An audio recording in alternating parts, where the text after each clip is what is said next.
Так, ну что у нас? Всех собак выгуляли, детей еще не всех уложили спать, но вроде воцарила тишина. Это значит, что я могу наконец-то включить камеру и записать наш видеоурок. Всем привет, дорогие друзья! С вами Гайне, и вы находитесь на моем канале, где мы вместе с вами изучаем французский язык. И сегодня мы поговорим с вами о нескольких выражениях во французском, которые очень схожи с выражениями в русском языке, но загвоздка заключается в том, что во французском употребляются чуть-чуть странные предлоги в этих выражениях. Опять тема предлогов. И я хочу обратить ваше внимание на это, потому что раньше я лично делала ошибки в этих фразах и хотела бы, чтобы вы избежали этих же ошибок, если вы их когда-то делали. Итак, первая фраза, которую мы берем, это выражение «говорить у кого-то за спиной». И по-французски это «parler dans le dos de quelqu'un». Ну, вот в чем странность, это то, что мы в русском говорим «говорить за спиной», а французы говорят «в спине». «Parler dans le dos de quelqu'un». Например, «Elle n'aime pas quand on parle dans son dos». Она не любит, когда говорят за ее спиной. Elle n'aime pas quand on parle dans son dos. Elle ne parle jamais dans le dos des gens. Она никогда не говорит за спиной людей. Elle ne parle jamais dans le dos des gens. Vous n'avez pas honte de parler dans son dos? Elle est votre amie. Vous êtes censé la soutenir. Вам не стыдно говорить у нее за спиной? Она ваша подруга, вы, по идее, должны ее поддерживать. Vous n'avez pas honte de parler dans son dos? Elle est votre amie. Vous êtes censé la soutenir. Ça parle dans ton dos? Oh. Mais alors, quand tu réfléchis, en fin de compte, ça change quoi? Ну и последний пример на эту тему. Dis-lui que s'il continue à parler dans le dos de Marie, il aura affaire à moi. Скажи ему, что если он продолжит говорить за спиной Мари, он будет иметь дело со мной. Dis-lui que s'il continue à parler dans le dos de Marie, il aura affaire à moi. Так что parler dans le dos de quelqu'un – это говорить у кого-то за спиной. Есть похожие выражения, например, se moquer de quelqu'un dans son dos – насмехаться над кем-то за спиной. Например, il ne sait pas que ses amis se moquent de lui dans son dos. Он не знает, что его друзья насмехаются над ним за спиной. У него за спиной. Il ne sait pas que ses amis se moquent de lui dans son dos. Есть еще одно странное выражение, связанное со спиной. Звучит оно как casser du sucre sur le dos de quelqu'un, что дословно означает ломать сахар на чьей-то спине, а по смыслу это значит говорить гадости у кого-то за спиной. Casser du sucre sur le dos de quelqu'un. Например, elle vient à peine de sortir et tu casses déjà du sucre sur son dos. Tu trouves ça normal? Она только что вышла, а ты уже начинаешь поливать ее грязью. Ты находишь это нормальным? Elle vient à peine de sortir et tu casses déjà du sucre sur son dos. Tu trouves ça normal? Tu casses du sucre sur son dos, то есть ты говоришь о ней гадости, ты поливаешь ее грязью, ну переведите, как посчитаете нужным, в зависимости от контекста. Et tout ça mis ensemble, ça donne casser du sucre sur le dos. Или вот еще пример. J'ai pas l'intention de lui casser du sucre sur le dos, mais il faut avouer qu'il est complètement nul en informatique. У меня нет намерения поливать его грязью в его отсутствие, но нужно признать то, что он полный профан в информатике. J'ai pas l'intention de lui casser du sucre sur le dos, mais il faut avouer qu'il est complètement nul en informatique. Говорить о нем гадости, поливать его грязью, de lui casser du sucre sur le dos. Но тут, как видите, уже на спине, sur le dos. Une pauvre mère, et oui, et tu sais quoi, je lui casse du sucre sur son dos. Так что вот такие вот интересные выражения. Parler dans le dos de quelqu'un, говорить за спиной, говорить в отсутствие кого-то о нем, либо casser du sucre sur le dos de quelqu'un. Именно говорить гадости о ком-то, когда его нет рядом. Следующее выражение и весьма странный глагол с предлогом – это выражение «бежать за кем-то». По-французски это звучит как «courir après quelqu'un». Просто запомните, что бежать за кем-то – это будет не derrière, как мы хотим сказать, зная русский язык, а именно après. То есть логика французская такая – бежать после кого-то. Вот кто-то бежит, а вы бежите после него. Да? Чувствуете? Чуть-чуть они по-другому воспринимают мир, опять же таки, да? Courir après quelqu'un, бежать за кем-то, либо бегать за кем-то. Это употребляется и в прямом, и в переносном смысле. Сейчас вы посмотрите и увидите на примерах. L'enfant court après son père. Ребенок бежит за своим отцом. L'enfant court après son père. Le chien court après sa queue. Собака бежит за своим хвостом. Le chien court après sa queue. Тут все просто. Il a couru après ses copains. Он побежал за своими друзьями. Il a couru après ses copains. Je cours après un homme. Comment réussir à arrêter? Je cours après mes rêves. Я бегу вслед за своими мечтами. Je cours après mes rêves. Как вы видите, вот в таком вот положительном фигуральном смысле это тоже употребляется. Либо il court après le succès. Он бежит вслед за успехом. Il court après le succès. Ну или мы говорим, он бежит навстречу успеху, да, навстречу своим мечтам. Вот как-то так.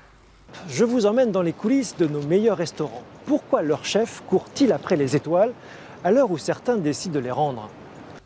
Arrête de courir après la personne qui ne t'aime pas. Прекрати бежать за человеком, который тебя не любит. Arrête de courir après la personne qui ne t'aime pas. И вот тут вот начинается уже, что говорится, жесть. Интересные моменты грамматики французского языка. Как только вы хотите сказать «бежать за кем-то» и вот этот кем-то употребить в виде местоимения, то есть не бежать за отцом, а бежать за ним. Вот эту вот форму «за ним», то есть местоимение, французы поставят вперед. И теперь посмотрите, как выглядит похожая фраза. Если мы только что с вами сказали «arrête de courir après la personne qui ne t'aime pas», то чтобы сказать «прекрати за ним бегать», за тем человеком, кто тебя не любит, да? «Прекрати за ним бегать», фраза звучит «arrête de lui courir après». Точка. То есть мы не говорим, вернее, они не говорят «arrête de courir après lui». Нет. Они ставят вот эту вот форму «за кем-то бежать» вперед. И выходит «arrête de lui courir après». Еще раз скажу, это происходит, когда появляются местоимения, то есть бежать за тобой, бежать за ними, бежать за мной. Мы тогда ставим эти формы, кстати, формы «COI», наперед, вперед, впереди глагола, и получается «arrête de me courir après». Прекрати за мной бегать. «Arrête de lui courir après». Прекрати за ним бегать. Faut-il pousser un homme à vous courir après? La réponse est très simple, c'est oui. Просмотрим еще парочку примеров. Ne m'oblige pas à te courir après. Не заставляй меня за тобой бегать. Ne m'oblige pas à te courir après. J'en ai marre de leur courir après tout le temps. Мне надоело постоянно за ними бегать. J'en ai marre de leur courir après tout le temps. Tu as passé tous ces mois à me courir après, et maintenant tu fais comme si tu ne me connais pas. Ты провел все эти месяцы, бегая за мной, а сейчас ты делаешь так, будто меня не знаешь. Tu as passé ces mois à me courir après, et maintenant tu fais comme si tu ne me connais pas. J'ai cru que tu allais lui courir après, mais maintenant je vois que ce n'est pas le cas. Я подумал, что ты будешь за ним бегать, но сейчас я вижу, что это вовсе не так. J'ai cru que tu allais lui courir après, mais maintenant je vois que ce n'est pas le cas. Я подумал, что ты будешь за ним бегать. Вот Как-то так. Надеюсь, тут эту деталь вы особенность уловили. Едем дальше, осталось чуть-чуть. Третье выражение, которое я тоже когда-то неправильно интерпретировала в русском, из-за предлога звучит как читать мысли. И тут французы говорят lire dans les pensées. Они говорят читать в мыслях. Почему-то фраза выглядит именно так. Там нужно ставить предлог dans. Например, pourquoi tu fais la tête? Excuse-moi, mais je ne sais pas lire dans les pensées. Tu peux me dire ce que tu as? Почему ты дуешься? Извини, но я не умею читать мысли. Ты можешь мне сказать, что с тобой? Pourquoi tu fais la tête? Excuse-moi, mais je ne sais pas lire dans les pensées. Tu peux me dire ce que tu as?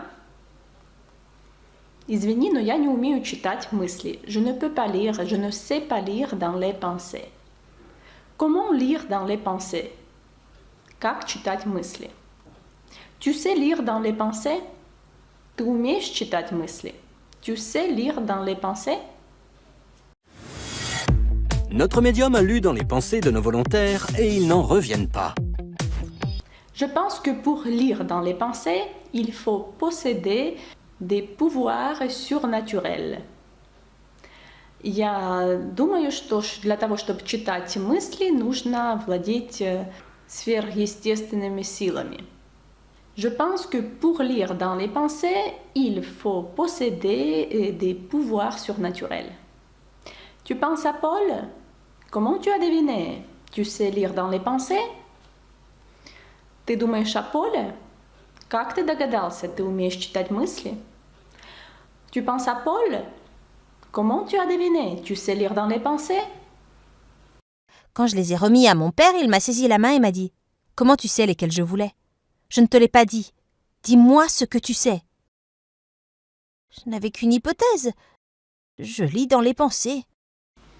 Ну и последний пример. Si tu pouvais avoir le super pouvoir, lequel choisirais-tu? Если бы ты мог иметь суперсилу, какую ты бы выбрал из этих суперсил, да? Которую бы ты выбрал? J'aimerais pouvoir lire dans les pensées. Я хотел бы уметь читать мысли. J'aimerais pouvoir lire dans les pensées. И, кстати, в первой фразе вы видите кондиционель, условное наклонение. Давайте еще раз прочтем. Si tu pouvais avoir un super pouvoir, lequel choisirais-tu? J'aimerais pouvoir lire dans les pensées. Я хотел бы уметь читать мысли. Вот, собственно, мы просмотрели с вами вроде как 3 выражения, но прочитали и прослушали много примеров. Надеюсь, что вам все отложилось без особых усилий. Буду рада, если вы напишите в комментариях какие-то похожие выражения во французском и в русском, где вот вроде фразы очень похожи, но есть несоответствие каких-то деталей. Вот в данном случае именно предлогов, которые сбивают нас с толку. Если вспомните, пишите в комментариях, я обязательно их je vais inclure, включу их вот, в следующее видео. На этом, пожалуй, все. Большое спасибо за внимание, за лайки, за комментарии. Отдельное большое спасибо спонсорам канала. Приглашаю всех на свой телеграм-канал. Если вы вдруг еще не подписаны, обязательно подписывайтесь. Ссылка будет в описании.